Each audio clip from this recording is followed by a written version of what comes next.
Good evening all.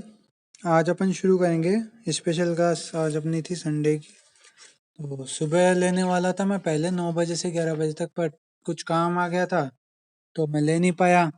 फिर अभी मेरे को थोड़ी आया था मैं बाहर से, थकान थी तो सो गया था, तो मेरे को ध्यान नहीं रहा। 4:30 का टाइम दे दिया था आपको।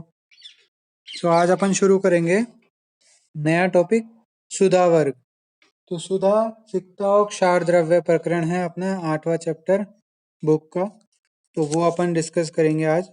तो सुधा वर्ग मैं सोच रहा हूँ आज मैं कंप्लीट कर लूँ। अच्छा, सुधा वर्ग में क्या क्या आता है?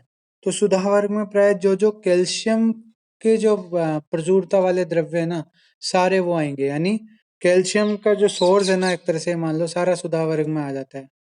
तो कैल्शियम की प्रचुरता वाले द्रव्यों को एक साथ एक वर्ग में रख दिया गया, जिसे सुधा वर्ग बोला। कौन कौन से द्रव्य आते हैं इसमें? तो इसमें द्रव्य आते हैं सुधा, कपर्द, ठीक है, शुक्ति, शंख, मृगशृंग, खटिका, गोदंती, ठीक है, समुद्र फेन और कुक्कुटांड त्वक। ये सारे आप जब इनकी डिटेल देखोगे ना, सबके बारे में आप प्रैक्टिकल लाइफ में भी देखोगे, सारे है ना कैल्शियम के सोर्स हैं, सब कैल्शियम से बने हुए हैं। चाहे आप वो सुधा ले लो, सुधा मतलब चूना। चूना भी दो तरह का पर आपने देखा है हमेशा, एक बिना भुजा चूना, एक भुजा हुआ चूना, ठीक है। तो यहाँ पे चूने से कौन सा वाला लिया है इन्होंने? बिना भुजा चूना। बिना भुजा चूने का जो केमिकल फॉर्मूला है वो आप लोगों को पता ही होगा, केमिस्ट्री पढ़ के आए हो, ठीक है। तो ये आ गया अपना सुधा। फिर कपर्द। कपर्द अपन पढ़ चुके हैं, कहाँ पढ़ा है बताओगी हिमानी? कपर्द कहाँ पढ़ा है अपन ने?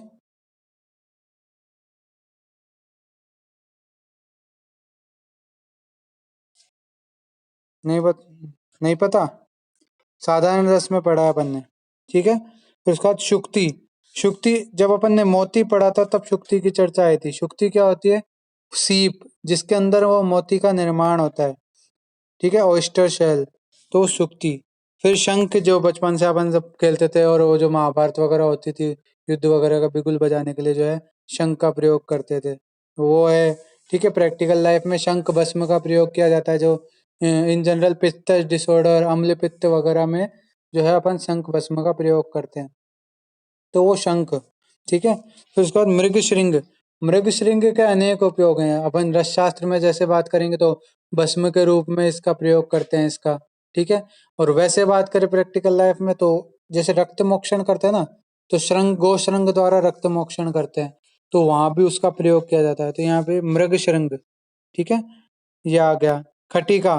खटिका होता है चौक, जो अपन चौक मिट्टी यूज करते हैं ना, उसी को खटिका बोलते हैं। ओके, नेटवर्क प्रॉब्लम है। मेरी आवाज तो आ रही है ना साफ? मेरी आवाज कट होके आ रही है? अभी अभी ठीक आ रही है क्या आवाज, या अभी भी कट रही है?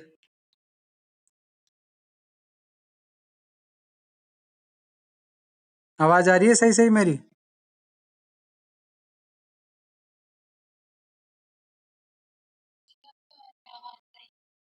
अच्छा, तो हो सकता है नेटवर्क प्रॉब्लम हो मानी।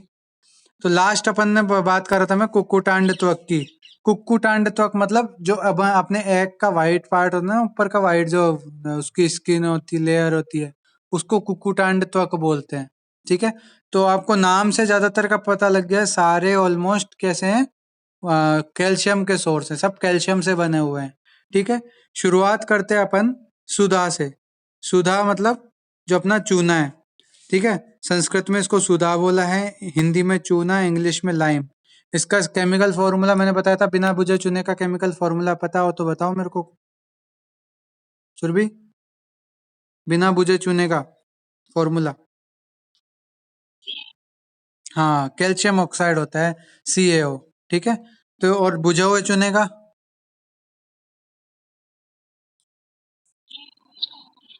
Very good. तो CaOH का ऑल्टराइज बुझे हुए चूने का होता है, तो यहाँ बिना बुझा चूना बता रखा है कैल्शियम ऑक्साइड, ठीक है।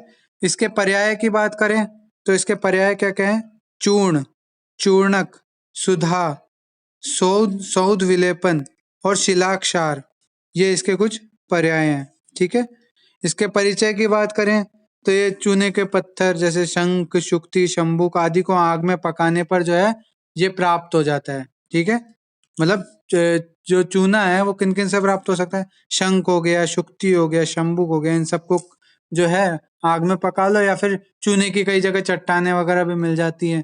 ठीक है, डायरेक्ट लाइम स्टोन वगैरह जो है उनसे प्राप्त होता है चूना। ठीक है, प्राप्ति स्थान, प्राप्ति स्थान इसके कहाँ पर है? तो प्राप्ति स्थान इसके हैं, यह खनिज रूप में भारत में प्राय सर्वत्र मिलता है, कि प्राप्ति इसकी भारत में ऑलमोस्ट हर जगह होती है। ठीक है, शंख, शुक्ति, शंभुक आदि समुद्र व बड़े बड़े जलाशयों से भी चूना प्राप्त होता है। ठीक है, तो चूना क्या है, ऑलमोस्ट सब जगह पाया जाता है। चूने की जैसे लाइम स्टोन चट्टाने वगैरह होती है ना, उनसे भी चूना प्राप्त होता है, इसलिए यहाँ पे बोला है कि सब जगह प्राप्त होता है। ठीक है, फिर उसके बाद चूने का कल्प, चूर्णोदक, ये बहुत आप नाम सुनोगे। अनुपान के रूप में चूर्णोदक का कई जगह प्रयोग किया जाता है, खासकर पित्तज जो डिसऑर्डर होते हैं ना, वहां पर चूने का पानी का यानी चूर्णोदक का जो है प्रयोग किया जाता है। अच्छा, कुछ लोग चूर्णोदक से मान लेते हैं कि जो बुझा हुआ चूना है वही चूर्णोदक है। क्यों? क्योंकि यहाँ पे भी अपन यही करते हैं कि चूना लेते हैं और उसमें जो है डिस्टिल्ड वाटर डाल देते हैं और फिर उसको रख देते हैं। ठीक है, और फिर वो जो है वो पानी जो तैयार होता है उसको अपन बोल देते हैं चूर्णोदक। ठीक है, लेकिन यहाँ पर सब खेल होता है रेशियो का, सब खेल होता है मात्रा का। ठीक है, आप जैसे आगे स्वरस कल्पवात वगैरह पढ़ोगे, ठीक है, हिम और फांट पढ़ोगे, हिम और फांट कुछ कुछ एक जैसी सी आपको लगेंगी कल्पनाएं, लेकिन वहां पे अंतर कितना किसका है? मात्रा का। एक में 4 गुना जल ले रहे, एक में 6 गुना। तो यहाँ पे मात्रा ही डिसाइड करती है आपको कल्पना कौन सी बनी है। ठीक है, तो यहाँ पे भी मात्रा है। यहाँ पे तो 2 रत्ती बिना बुझे हुए चूने को 5 तोला परिश्रुत जल में डालकर 9 घंटे तक रखा रहने दे। जैसे मान लो रात के टाइम आपने क्या किया कि एक भगोना लिया, उसमें आपने कितना 5 तोला परिश्रुत जल डाल दिया। परिश्रुत जल मतलब डिस्टिल वाटर। ठीक है, फिर उसमें जो है 2 रत्ती यानी 250 mg कितना क्या डाल दिया? बुझा हुआ बिना बुझा चूना, कैल्शियम ऑक्साइड।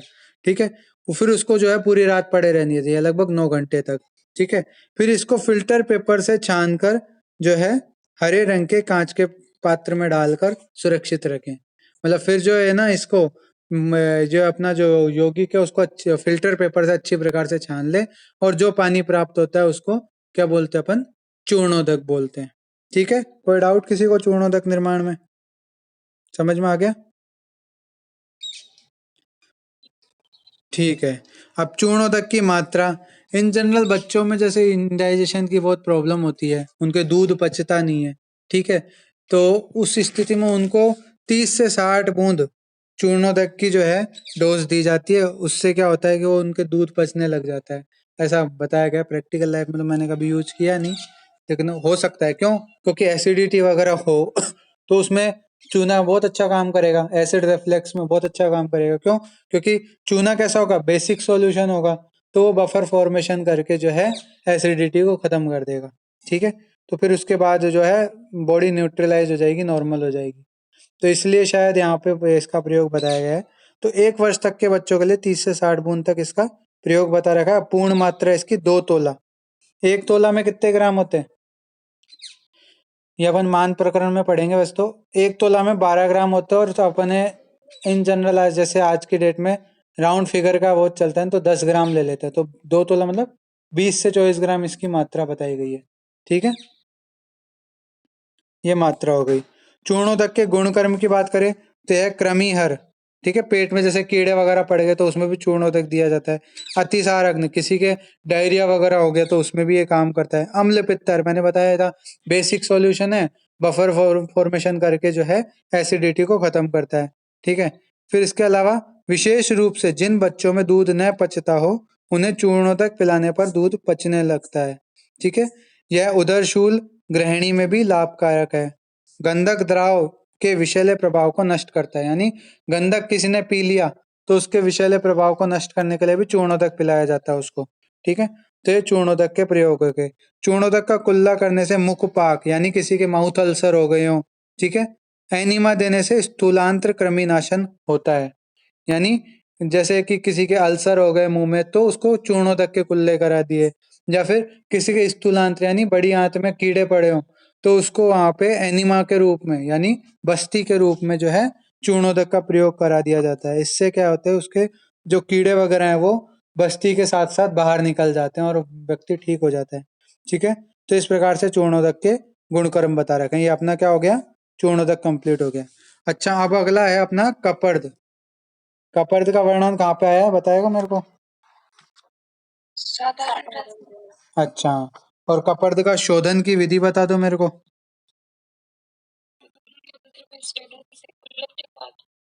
बिल्कुल सही। ठीक है, कुलत्तक्वाद या फिर किसी भी अम्ल द्रव में दोलयंत्र विधि से स्वेदन करने पर जो है, स्वेदन ही नहीं, फिर उसके बाद उष्ण जल से प्रक्षालन करना है। इस तरह से जो है शोधन हो जाता है वराटिका का। अच्छा, वराटिका की भस्म कैसे तैयार करते हैं?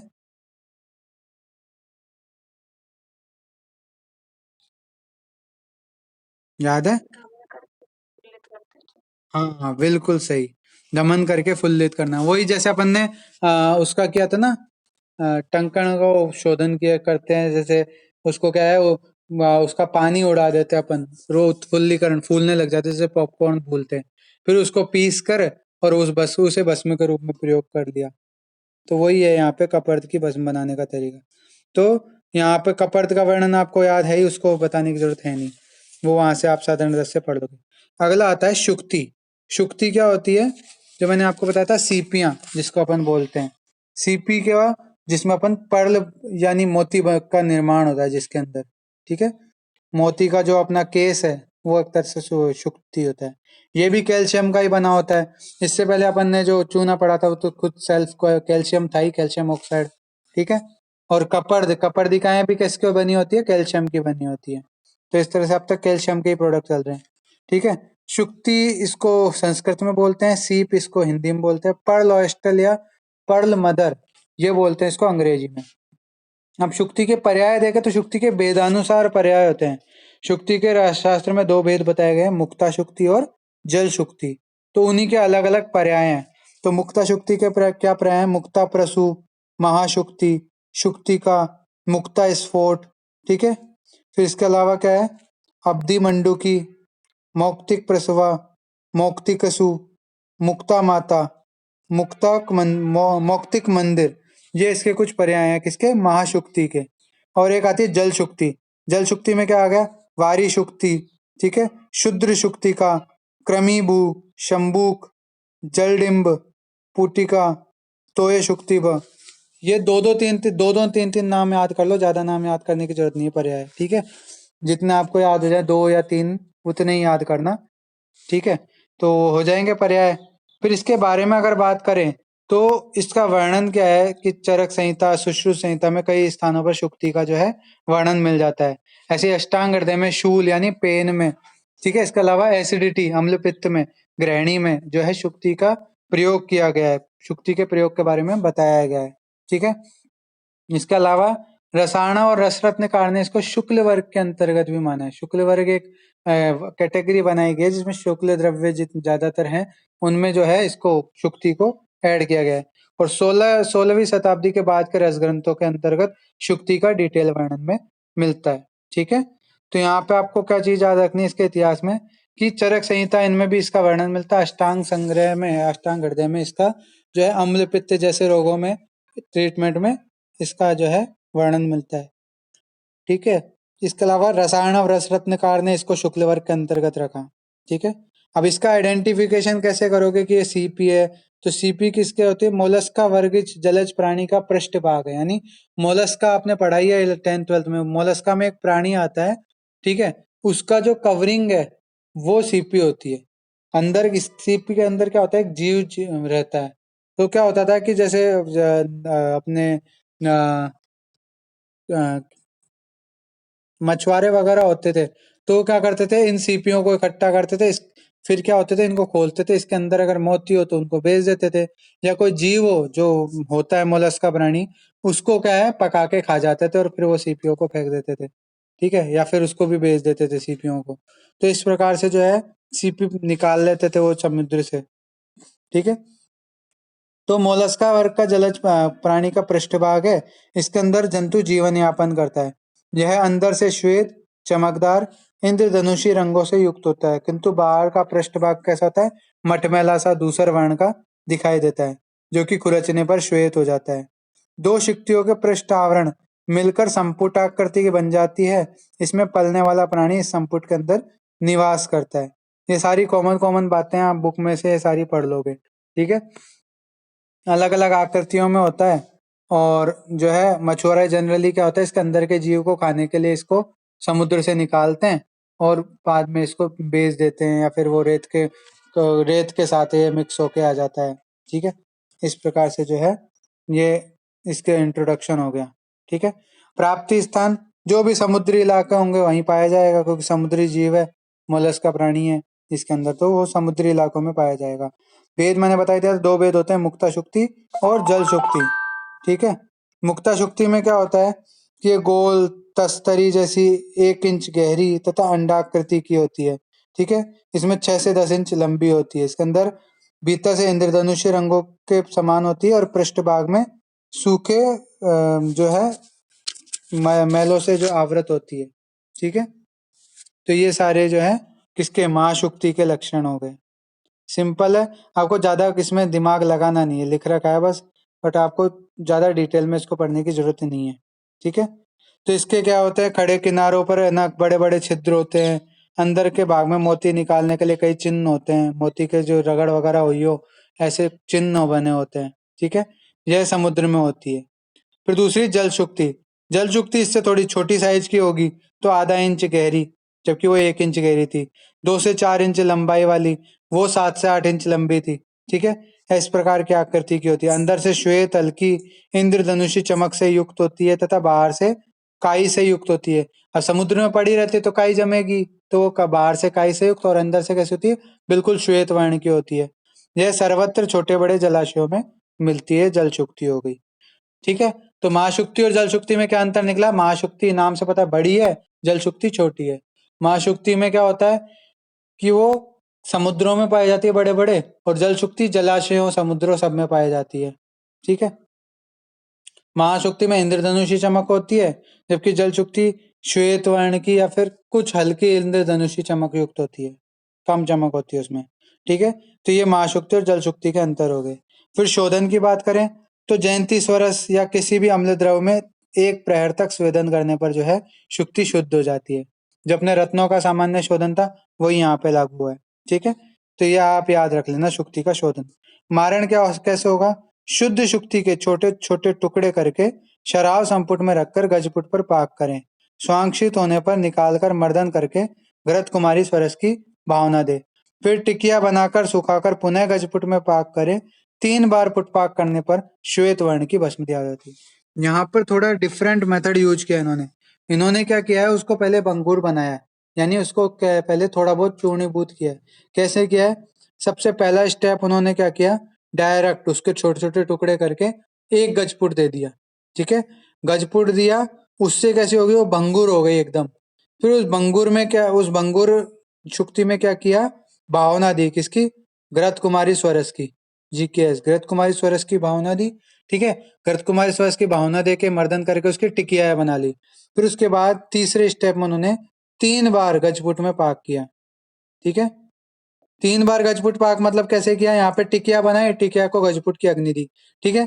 फिर उससे भस्म प्राप्त हुई। फिर उस भस्म में फिर घृत कुमारी स्वरस की भावना देकर फिर गजपुट की अग्नि दी।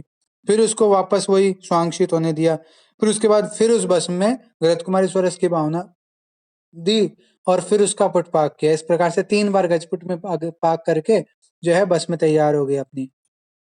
तो ये हो गया शुक्ति का मारण। फिर आता है शुक्ति का पिष्टि निर्माण। तो वही उसको सूक्ष्म चूर्ण करके सीमाक पत्थर के खल में डालकर गुलाब जल की भावना देकर 3 दिन तक मर्दन करने पर पिष्टि तैयार हो जाती है, ठीक है। ये भी आपको पता है।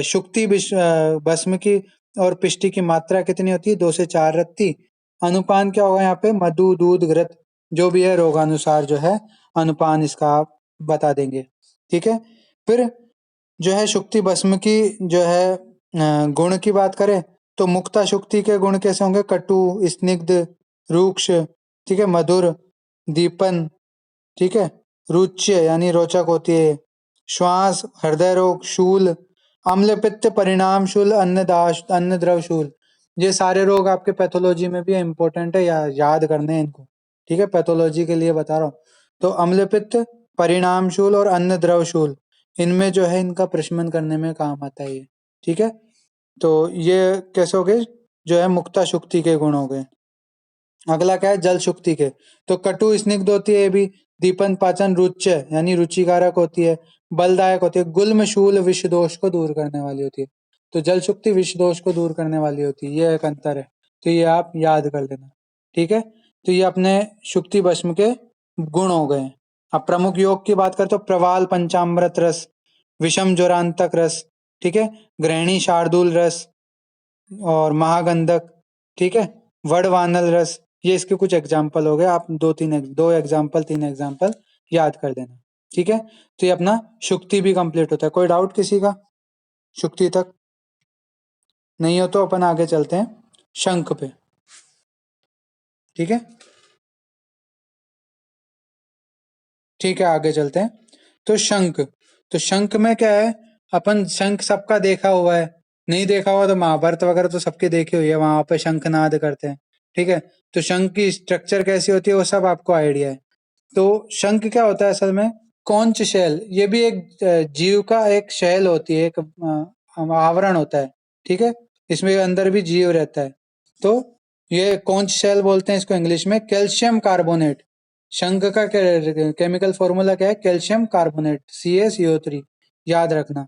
ठीक है, इसके पर्यायों की बात करें तो शंख, शंखक, काम्बु, त्रिरेख, इसमें 3 रेखाएं आती है इसलिए इसको त्रिरेख बोलते हैं। समुद्रज, समुद्रज मतलब समुद्र से उत्पन्न। ठीक है, सुनाद, इससे क्या होते हैं, अपन ध्वनि निकलती है, नाद निकलता है, तो सुनाद, अच्छा, सु मतलब अच्छा नाद। दीर्घनाद, कि इसमें अपन देखे हैं ना महाभारत वगैरह में, लंबे टाइम तक बजाते रहते हैं, या फिर आजकल पूजा घर में भी होता है शंख, तो जब बजाते तो एकदम जितना होती है सांस अपनी सारी सांस लगा देते हैं, तो दीर्घनाद। ठीक है, फिर उसके बाद कंबोज, शुद्र, शंखनक, ये सारे इसके पर्याय हैं। ठीक है, फिर प्राप्ति स्थान बात करें तो भारतीय समुद्र तटीय भागों में प्राय सर्वत्र शंख प्रचुर मात्रा में प्राप्त होता है। ठीक है, तो ये शंख है। अब शंख के इंट्रोडक्शन की बात करूं तो ये भी मोलस्का वर्गीय प्राणी है, का बाह्य कवच है। ठीक है, इसके गर्भ में जो है शंख कीट पलता है। यह प्राणी अपनी 2 तेज पतली पंखों के द्वारा एक स्थान से दूसरे स्थान पर मंद गति से चलता है। यह अपने पंखों के से चलते समय ही निकलता है, वरना ये अपने आप को अंदर समेटे रहता है। यानी जब चलता है ना, तो इसके पंख इस शंख से बाहर निकलते हैं और यह मूवमेंट करता है एक स्थान से दूसरे स्थान पर धीरे धीरे। ठीक है, इन जनरल ये पड़ा रहता है एक जगह पे, तो उस वक्त केवल उस शंख के अंदर रहता है। ठीक है, तो समुद्री लहरों से अथवा मरणोपरांत यह प्राणी किनारे पर आ जाता है, जिसे मछुआरे एकत्र कर लेते हैं। जीवित शंख को मछुआरे पकड़कर उबलते गर्म पानी में डाल देते हैं, जिससे अंदर का प्राणी मरकर सिकुड़ जाता है, जिसे आसानी से बाहर निकलकर खा जाते हैं। शेष बचा कठिन पृष्ठभाग शंख कहलाता है। ठीक है, अब समुद्र से प्राप्त शंख में चारों तरफ काई का एक हरा आवरण होता है, जिसे कुरच कर साफ कर दिया जाता है। साफ होने पर स्वच्छ चमकदार चंद्रमा के सदृश श्वेत वर्ण का स्निग्ध और भारी जो है अपन को शंख प्राप्त होता है। कैल्शियम का यौगिक होता है। ठीक है, तो कैल्शियम कार्बोनेट है ही, कैल्शियम कार्बन का यौगिक हो गया ये। समुद्र से निकलता है, इसका प्रयोग कहाँ किया जाता है, कि भाई लक्ष्मी का भाई होने से इसकी पूजा और बजाने पर भगवान विष्णु प्रसन्न होते हैं, ऐसा कहा गया है। ठीक है, तो शंख को क्या माना गया है, लक्ष्मी माता का भाई माना गया है, और इसकी पूजा करने पर विष्णु भगवान प्रसन्न होते हैं। तो यहाँ पे बता रखा है। ठीक है, इसके मुखाग्र भाग को थोड़ा काटने पर छिद्र करने से ये बजाने योग्य हो जाता है। ठीक है, कटे मुखाग्र भाग को शंख नाभि कहते हैं। ये सारे इंट्रोडक्शन में आप पढ़ ही लोगे। ठीक है, मेन बात यहाँ पे आपको क्या याद रखनी है, कि पहली बात इसमें मोलस्का वर्ग का एक कीट होता है, जो जिसके 2 पंख होते हैं, जिसके सहारे वो मंद मंद गति करता है। ठीक है, ये या तो मरने के बाद या फिर जीवित शंख जो है समुद्री किनारों पर लहरों के साथ आ जाता है। मछुआरे इसको जो है, अगर जीवित होता है तो इसको पका के इसके अंदर के जीव को खा जाते हैं।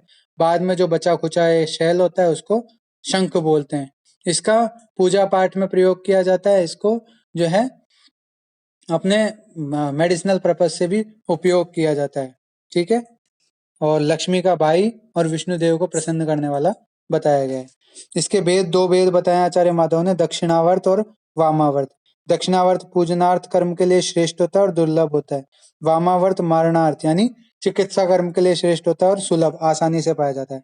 यानी जो अपने वामावर्त टाइप का है वो इन जनरल मिलता है अपन को, और दक्षिणावर्त बड़ा मुश्किल से मिलता है। ठीक है, तो दक्षिणावर्त जो मिलता है वो उत्तम, लक्ष्मी, सुख, सौभाग्यदायक होता है, परम शुभ माना जाता है। ठीक है, और ये जो है दुर्लभ है। और जो वामावर्त वाला है वो सुलभ है और औषध कार्य के लिए प्रशस्त माना गया है। ठीक है, अब बात करते हैं शंख के शोधन की। तो शोधन क्या है?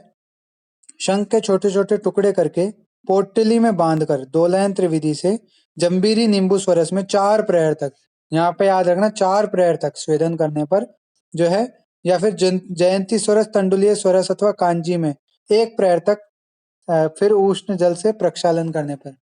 यहाँ पे मतलब 2 विधियां बता रखी। पहली विधि, अगर आप जंबीरी नींबू स्वरस से कर रहे हो तो 12 घंटे तक आपको स्वेदन करना है। और अगर आप जयंती स्वरस से या फिर तंडुलीय स्वरस से या फिर कांजी से कर रहे हो तो 1 प्रहर तक स्वेदन करना है। ठीक है, तो आप याद कर लेना, आपको जोन सा याद हो वो ठीक है। जयंती स्वरस याद हो जाएगा तो वो इजी है, सब जगह जयंती स्वरस चलता आ रहा है। ठीक है, तो उससे 1 प्रहर तक आपको आसानी से याद हो जाएगा। जो रत्नों का है वो यहाँ पे लगा सकते हो फिर आप। ठीक है, तो जयंती स्वरस में 1 प्रहर तक स्वेदन करने पर शंख शुद्ध हो जाता है। फिर उसको क्या है, उष्ण जल से प्रक्षालन कर लेना है। तो ये शंख का शोधन हो गया। ठीक है, फिर अपन मारण की बात करते हैं, यानी भस्म निर्माण की। तो शंख के छोटे छोटे टुकड़े करके शराब संपुट कर गजपुट की अग्नि पर पाक करने पर उसकी श्वेत भस्म तैयार हो जाती है। फिर इसमें गुण वृद्धि के लिए घृत कुमारी स्वरस की भावना देकर टिकिया बनाएं और इस प्रकार गजपुट में पाक करें। ठीक है, इस प्रकार 2 पुट देने पर उत्तम भस्म तैयार हो जाती है। ये भी वही बिल्कुल उसी तरह से भस्म बनाई है जिस तरह से अपन ने शुक्ति की भस्म बनाई थी, कि पहले जो है पहला 1 गजपुट दे दो इसको टुकड़े करके और डायरेक्ट, फिर उसका वो भंगुर हो जाएगा, उसमें घृत कुमारी स्वरस की भावना दे दो। ठीक है, फिर उसके बाद 2 पुट और दे दो, गजपुट, और इस प्रकार से जो है अपनी उत्तम भस्म तैयार हो जाएगी। ठीक है, शंख भस्म। शंख भस्म की मात्रा 2 रत्ती, अनुपान उष्ण जल। शंख भस्म के गुण की बात करें तो क्षारीय, शीतल, क्षारीय, बल्य, वर्ण्य, ग्राही, विष दोष हर होता है। ठीक है, यह अम्ल, पित्त, अग्निमांद्य, परिणामशूल, ग्रहणी, तारुण्य, पीड़िका नाशक, नेत्र पुष्पहर, इस प्रकार के जो है गुणों वाला होता है। ठीक है, तो ये अपने इसके गुणों के प्रमुख योग की बात करें तो प्रवाल पंचामृत रस, ग्रहणी कपाट रस, शंख द्रावक रस, कफ केतु रस, ये कफ सिरप आती है, कफ केतु रस। ठीक है, महाशंख वटी, ये इसके कुछ है ना इंपॉर्टेंट एग्जाम्पल्स हैं, प्रमुख योग है, याद कर लेना 2-3। इस प्रकार से जो है अपना शंख भी कंप्लीट होता है। अब अगर मृग शंख होगा तो आप है ना 5-15 और हैं, 5-20 पर मैं वापस आपको वापस मैं ज्वाइन करने के लिए मैसेज डालूंगा, तो सब वापस ज्वाइन होना। तब तक आप रिवीजन करो अभी तक जो पढ़ा है मैंने। ठीक है, मैं पूछूंगा अभी 5 मिनट में वापस ज्वाइन होना है, 5-20 से अपन वापस ज्वाइन होंगे, फिर इसको जो है अपन टॉपिक को कंप्लीट करेंगे, सुधा वर्ग को। ठीक है, ज्यादा नहीं बचा है। ठीक है ना, वापस ज्वाइन होना है।